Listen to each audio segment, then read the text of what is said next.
Being abandoned in the outdoors is never a healthy thing for young animals. Their prospects of surviving are extremely slim since they have no mother to support them and no siblings to keep them company. When this grizzly bear cub lost his mother, he believed his life was over. But then he met a strange new buddy. Welcome to USA Stories channel. Do not forget to subscribe and activate the bell button to receive all new updates. Now let's go to the story. For wildlife that is growing up in the outdoors, life can be difficult. This grizzly bear discovered for himself that sometimes unfavorable circumstances can result in young animals being left to fend for themselves without their moms. This narrative began with a single animal in Alaska that summer in 2020. A grizzly mother was tending to her lone youngster. To start with, everything had been going smoothly.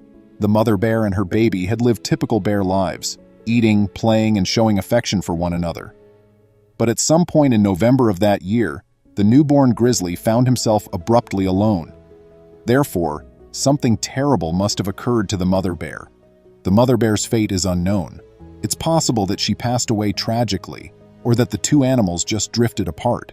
But in any case, it meant the youngster was now on his own.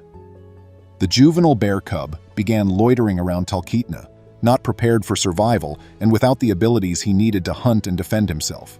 Since he had not yet learned how to hunt for himself, it was possible that he could smell the food coming from the nearby houses and was scavenging for something to eat.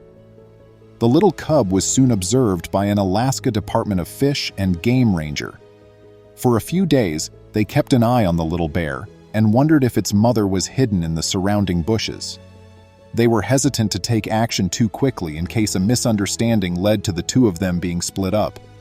However, the ranger realized they needed to act to preserve the animal's life after realizing it was alone. After the bear was securely in the ranger's care, they chose to call him Jebby and gave him a full medical examination to see whether he required any urgent assistance. The bear's weight was found to be just 76 pounds, or 34 kilograms, once it was assessed. He was underweight by about 20 pounds. Not the greatest finding, but not too horrible either, as the cub would quickly put that weight back on once he started eating more frequently. Jebby was declared fit for travel after the health examination revealed no further issues. After receiving the all-clear, Jebby was scheduled to be transferred to the Detroit Zoo's Arctic Ring of Life exhibit. One of the biggest polar bear zoo habitats in the world is this enclosure. It has a 190,000-gallon saltwater pool, a pack ice area, and a grassy tundra for the bears. Nevertheless, why was a grizzly bear being transferred to a polar bear pen? It appears that the Detroit Zoo was home to a bear cub that was abandoned. It was a polar bear this time, and they had thought up a plan they believed would succeed. Just prior to Jebby's rescue in Alaska, a bear family at the Detroit Zoo was generating headlines. That year, a 16-year-old male bear named Nuka mated with an 8-year-old female bear named Suka, who gave birth to many pups. It was a huge victory for the zoo and for conservation efforts because they were the first newborn polar bears to be born and nurtured there since 2004. Regretfully, Laerka, one of the cubs, fell quite ill a few days after she was born. She began to grow quite weak and immobile. When the zoo workers realized something wasn't right, they had to make a very tough decision. Should they step in to help Laerka recuperate on her own, or should they let nature take its course? The staff's knowledge that the mother might not accept the little cub back if she was taken away presented the only obstacle to interfering. This was due to the fact that the first few days are a very important period for the mother and her kids to bond. If Laerka was removed at this time, she would miss it, pick up human odor, and maybe face rejection from her own mother. The team finally seized the little animal and hurried her to the Ruth Roby Glancy Animal Health Complex for round-the-clock care after concluding that there was no other choice. Fortunately, the bear lived and was recovering fully. The team was thrilled to hear this news and made the unsuccessful attempt to reintroduce Laerka to her mother and brothers. They were right to fear that Suka might stop identifying the infant as her own. According to Detroit Zoological Society, DZS, Chief of Life Sciences Scott Carter, Suka is a great mother and very protective of Laerka's sister Astra, but it's clear that she no longer recognizes Laerka as her cub. There was no way Lerky could go back to her mother and sister. The cub's upbringing until she was old enough to enter an enclosure fell to the staff now. Staff was concerned that Lerky would have to grow up alone, as there were no other polar bear babies to live with her. That is, until they found out about Jebby's situation. The zoo greeted the grizzly cub warmly, as he had nowhere else to go. To test if Jebby and Lerk would get along, they made the decision to house them together. In this manner, the cubs wouldn't have to grow up by themselves. We contacted state organizations who commonly have to find homes for grizzly bear cubs who are orphaned because there are no other polar bear cubs that we can bring here to live with her. We are overjoyed to be able to provide Jebby refuge and give Lerk a much-needed friend, Carter remarked. This social growth holds great significance for Jebby and Lerk.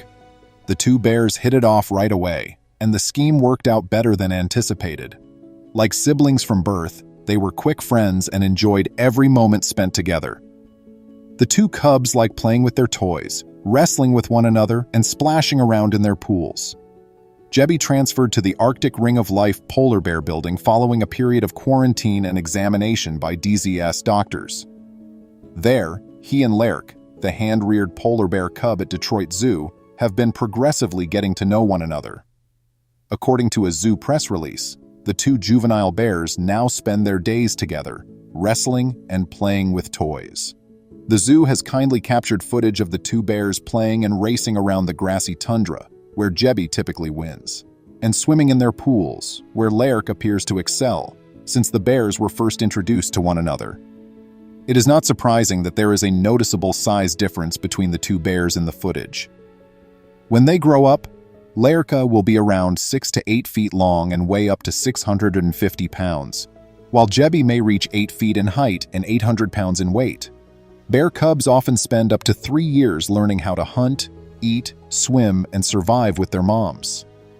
These two are depending on one another to teach them the essential survival skills they would require in the wild, because they do not have moms to teach them.